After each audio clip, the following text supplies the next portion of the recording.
It can be hard to stick to a healthy routine of diet and exercise during the holidays. Nutritionist and author of The Human Being Diet, Petronella Ravenshear, shares some advice on how to enjoy all the fun without all the bloat. It's the holiday season, and of course, sweets and all sorts of treats feel unavoidable this time of year. Petronella, what are some ways that we can stay on track with our health goals this holiday season? I think the number one thing to counteract all those pro-inflammatory foods like sugar is water. The importance of water can't be overstated.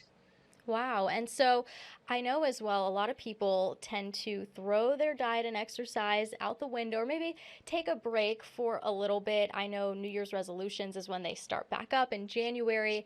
Is that something that you recommend, do not recommend? How should we go about that?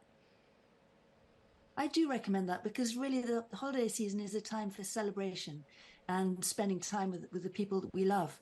And there are so many other days of the year that we can be strict with ourselves, but this isn't the moment for deprivation, it's for pleasure. I'd also say go for walks. Don't torture yourself in the gym by doing high intensity cardio exercise because that just adds to stress.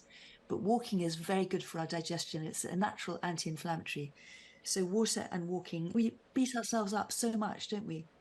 And this just isn't the time to do it. This is the time to relax and enjoy and be mindful about what we're doing and celebrate.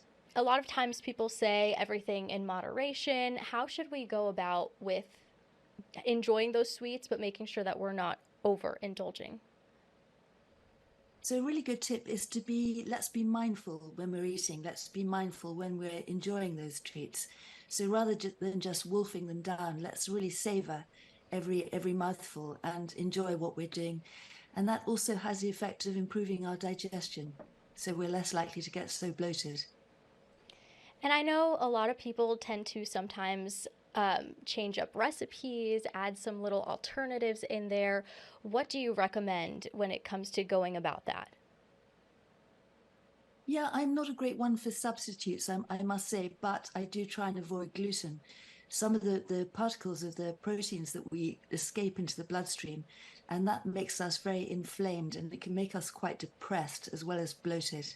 So gluten is my number one no-no.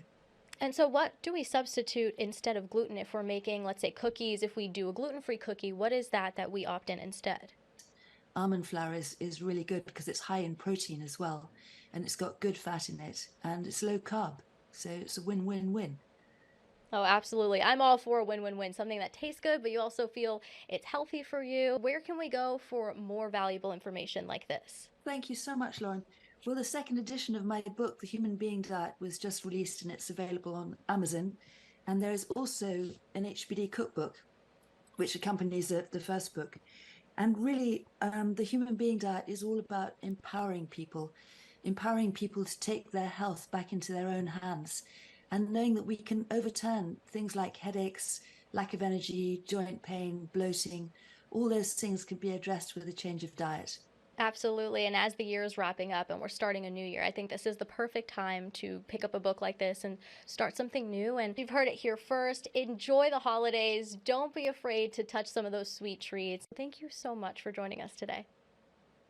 Thank you so much, Lauren. Thanks for having me. And remember, vitamin P for pleasure, and happy holidays.